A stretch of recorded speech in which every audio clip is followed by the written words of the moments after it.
ಎಲ್ರಿಗೂ ನಮಗೂ ಒಳ್ಳೇದಾಗಬೇಕು, ನಿಮ್ಗಳಿಗೂ ಒಳ್ಳೇದಾಗಬೇಕು, ಎಲ್ರಿಗೂ ಒಳ್ಳೇದಾಗಬೇಕು. Okay, fine. ನೆಕ್ಸ್ಟ್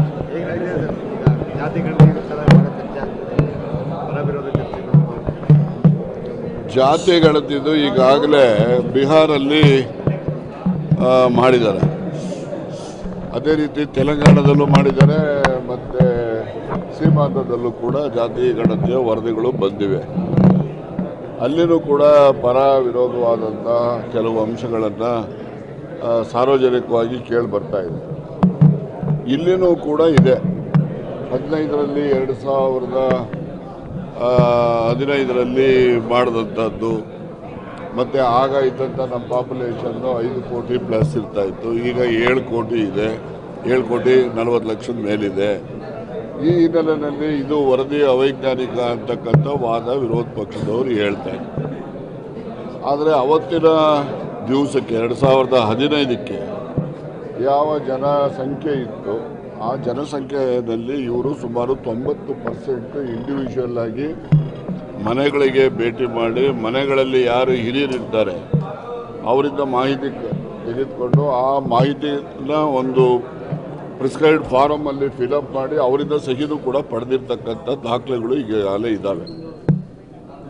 ನಾನು ಏನು ಈ ಒಂದು ವರದಿನಲ್ಲಿ ಬಂದಿರತಕ್ಕಂಥ ಪ್ರಮುಖವಾದಂಥ ಅಂಶಗಳೇನಿದ್ದಾವೆ ಆ ಅಂಶಗಳ ಬಗ್ಗೆ ಈಗಾಗಲೇ ಸಾರ್ವಜನಿಕವಾಗಿ ಪತ್ರಿಕೆಗಳಲ್ಲಿ, ಮಾಧ್ಯಮಗಳಲ್ಲೂ ಕೂಡ ಪರ ವಿರುದ್ಧವಾದಂತಹ ಮಾತುಗಳು ಬರ್ತಾ ಇದ್ದಾವೆ. ಸರ್ಕಾರ ಇನ್ನೂ ಕೂಡ ಯಾವುದೇ ಒಂದು ನಿರ್ದಿಷ್ಟವಾದಂತಹ ತೀರ್ಮಾನಕ್ಕೆ ಬಂದಿಲ್ಲ. ಜನರ ಅಭಿಪ್ರಾಯಗಳು, ಜನರ ಸಲಹೆಗಳನ್ನು ಎಲ್ಲ ಕ್ರೋಢೀಕರಿಸಿ 17ನೇ ತಾರೀಕು 4 ಗಂಟೆಗೆ ಸಚಿವ ಸಂಪುಟದ ಸಭೆ ಏರ್ಪಡಿಸಿದೆ. ಆ ಸಭೆಯಲ್ಲಿ ಯಾವುದೇ ವಿಷಯ ಇಲ್ಲ ಅದರ್ ದ್ಯಾನ್ ದಿಸ್. ಈ ವಿಷಯದ ಬಗ್ಗೆ ಕೂಲಂಕುಷವಾಗಿ ಸಾರ್ವಜನಿಕವಾಗಿ ಬಂದಿರತಕ್ಕಂಥ ಹೇಳಿಕೆಗಳು ಮತ್ತು ಏನೆಲ್ಲ ಅಭಿಪ್ರಾಯಗಳನ್ನು ಸಚಿವರುಗಳು ಕೂಡ ಅವರ ಒಂದು ತಿಳುವಳಿಕೆ ಆಧಾರದ ಮೇಲೆ ನಾವೆಲ್ಲ ಏನು ಸಲಹೆಗಳನ್ನು ಮಂಡಿಸ್ತೇವೆ ಇವೆಲ್ಲವನ್ನು ಕೂಡ ಪರಿಗಣಿಸಿ ಅಂತಿಮವಾಗಿ ಒಂದು ನಿರ್ಣಯವನ್ನು ತೆಗೆದುಕೊಳ್ತಕ್ಕಂಥ ಸಂಭವ 17ನೇ ತಾರೀಕು 4 ಗಂಟೆಗಿದೆ. ಅಲ್ಲಿನವರೆಗೂ ಕೂಡ ಈ ಒಂದು ವಿಷಯಗಳ ಬಗ್ಗೆ ಪರ ಇರ್ಬೋದು, ವಿರೋಧ ಇರ್ಬೋದು, ಇವೆಲ್ಲವನ್ನು ಕೂಡ ಸರ್ವೇ ಸಾಮಾನ್ಯವಾಗಿ ಪ್ರಜಾಪ್ರಭುತ್ವ ವ್ಯವಸ್ಥೆಯಲ್ಲಿ ಪರ ವಿರೋಧ ಇದ್ದಾಗಲೇ ಅದಕ್ಕೆ ಅರ್ಥ ಇರತಕ್ಕಂಥದ್ದು. ಆ ರೀತಿಯಲ್ಲಿ ಎಲ್ಲ ಸಲಹೆಗಳನ್ನು ಕೂಡ ತೆಗೆದುಕೊಂಡು ಯಾವುದೇ ಸಮುದಾಯಕ್ಕೂ ಕೂಡ ಅನ್ಯಾಯ ಆಗದ ರೀತಿಯಲ್ಲಿ ಎಚ್ಚರಿಕೆಯನ್ನು ವಹಿಸ್ತೇವೆ ಅಂತಕ್ಕಂಥ ಮಾತಷ್ಟೇ ಹೇಳ್ಬೋದು. ಅದನ್ನು ನೀವು ಹೇಳಬೇಕು. ಯಾರು ಅದು ಅವೈಜ್ಞಾನಿಕ ಅಂತ ಹೇಳ್ತಾರೆ, ಇನ್ನೊಂದು ಹೇಳ್ತಾರೆ, ಅದು ಅವರಲ್ಲಿ ನಾನು ಮನವಿ ಮಾಡ್ತಕ್ಕಂಥದ್ದು ಈ ಅಂಶ ಇದೆ.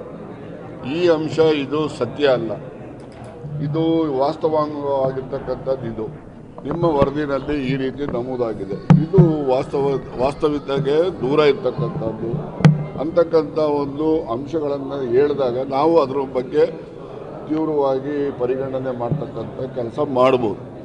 ಹಾಗಾಗಿ ನಾವು ಕೂಡ ಯಾವೆಲ್ಲ ಅಂಶಗಳ ಬಗ್ಗೆ ವಿರೋಧ ವ್ಯಕ್ತ ಆಗ್ತದೆ ಆ ಅಂಶಗಳನ್ನೆಲ್ಲ ಕೂಡ ಗಣನೆಗೆ ತೆಗೆದುಕೊಂಡು ನಾನು ಮತ್ತೊಮ್ಮೆ ಹೇಳ್ತಕ್ಕಂಥದ್ದು ಯಾವುದೇ ಸಮುದಾಯಕ್ಕೆ ಅನ್ಯಾಯ ಆಗುವ ರೀತಿಯಲ್ಲಿ ನಾವು ಸರ್ಕಾರ ಕ್ರಮ ತೆಗೆದುಕೊಳ್ಳೋದಿಲ್ಲ. ಎಲ್ರಿಗೂ ಕೂಡ ನ್ಯಾಯ ದೊರಕಿಸ್ಕೊಡ್ತೇವೆ.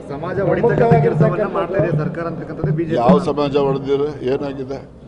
ಹಿಂದೂ ಸಮಾಜ ಓಟ್ಗೋಸ್ಕರ ಹೇಳ್ತಾರೆ. ಅಂಬೇಡ್ಕರ್ ಸಾಯವಾಗಿ ಏನು ಹೇಳಿದ್ರು ಅವರು? ನಾನು ಹಿಂದೂವಾಗಿ ಸಾಯಲ್ಲ ಅಂತ ಹೇಳಿಲ್ವ ಅವರು? ಹಿಂದೂವಾಗಿ ಸಾಯಲ್ಲ ಅಂತ ಯಾಕೆ ಹೇಳಿದ್ರು ಅವರು? ಹಿಂದೂ ಹೆಸರಿನಲ್ಲಿ ಏನೆಲ್ಲ ಮೂಢನಂಬಿಕೆಗಳು, ದಬ್ಬಾಳಿಕೆಗಳು, ಅಸ್ಪೃಶ್ಯರ ಮೇಲೆ ಏನೆಲ್ಲ ನಡೀತಾ ಇದ್ದಾವೆ ಅದಕ್ಕೆ ಬೇಸತ್ತು ನಾನು ಹಿಂದೂವಾಗಿ ಸಾಯಲ್ಲ ಅಂತೇಳಿ ಬೌದ್ಧ ಧರ್ಮಕ್ಕೆ ಹೋಗಿದ್ದೆ. ಆ ಹಿಂದೂ ಧರ್ಮ ಬೇಕಾ ನಮಗೆ? ಯಾವುದನ್ನು ಅಂಬೇಡ್ಕರ್ ಪ್ರತಿಪಾದನೆ ಮಾಡಿದ್ರು ಆ ಹಿಂದೂ ಧರ್ಮ ಬೇಕಾ? ಹಾಗಾಗಿ ನಾನು ಪದೇ ಹೇಳ್ತಾ ಇದ್ದೀನಿ, ನಾವು ಎಲ್ಲ ಹಿಂದೂಗಳೇ. ಆದರೆ ನಮ್ಮ ಹಿಂದುತ್ವ ಯಾವುದು ಅಂತ ಹೇಳಿದ್ರೆ ಗಾಂಧೀಜಿ ಪ್ರತಿಪಾದನೆ ಮಾಡಿದಂಥ ಹಿಂದುತ್ವ.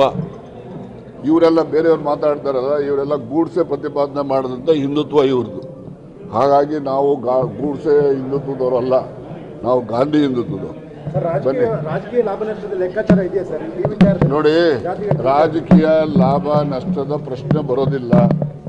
ಯಾರು ಅಸಹಾಯಕರಿದ್ದಾರೆ, ಯಾರು ಧ್ವನಿ ಇಲ್ಲೇ ಜನ ಇದ್ದಾರೆ ಅವ್ರಿಗೆ ನ್ಯಾಯ ದೊರಕಿಸ್ಕೊಡ್ತಕ್ಕಂಥ ಪ್ರಯತ್ನ ಅಷ್ಟೇ. ಜನಾಕ್ರೋಶವನ್ನ ಡೈವರ್ಟ್ ಮಾಡೋದಕ್ಕೆ ಯಾವ ಜನಾಕ್ರೋಶ ಇದೆ ರೀ? ಜನಾಕ್ರೋಶ ಯಾವ್ದಪ್ಪ ಇದೆ? ಬೆಲೆ ಏರಿಕೆ ಆಯ್ತು ರೀ. ಮನಮೋಹನ್ ಸಿಂಗ್ ಇದ್ದಾಗ $1 ಎಷ್ಟು ರೂಪಾಯಿ ಇತ್ತು ರೀ? ಇವತ್ತು ಎಷ್ಟಿದೆ ರೀ, ಅವತ್ತು ಡೀಸೆಲ್ ಎಷ್ಟಿತ್ತು ರೀ, ಇವತ್ತು ಡೀಸೆಲ್ ಎಷ್ಟಿದೆ ರೀ, ಪೆಟ್ರೋಲ್ ಎಷ್ಟಿತ್ತು ರೀ, ಇವತ್ತು ಎಷ್ಟಿದೆ ರೀ, ಗ್ಯಾಸ್ ಎಷ್ಟಿತ್ತು ರೀ, ಯಾವುದು ಬೇಡ ರೈತರು ಉಪಯೋಗ ಮಾಡೋ ಗೊಬ್ಬರ ಅವತ್ತು ಎಷ್ಟು ರೇಟ್ ಇತ್ತು, ಇವತ್ತು ಎಷ್ಟು ರೇಟ್ ಇದ್ದಾರೆ, ಇದಕ್ಕೆಲ್ಲ ಯಾರ್ರೀ ಕಾರಣ? ಅದರಿಂದ ಸುಮ್ಮನೆ ದೂಷಣೆ ಮಾಡೋದಕ್ಕೋಸ್ಕರ ದೂಷಣೆ ಮಾಡೋದು ನಾನು ಉತ್ತರ ಹೇಳೋಕ್ಕಾಗಲ್ಲ. ಬನ್ನಿ, ಥ್ಯಾಂಕ್ ಯು. ಈ ವಿಡಿಯೋ ನಿಮಗೆ ಇಷ್ಟವಾದಲ್ಲಿ ಲೈಕ್ ಮಾಡಿ, ಶೇರ್ ಮಾಡಿ, ಸಬ್ಸ್ಕ್ರೈಬ್ ಮಾಡಿ.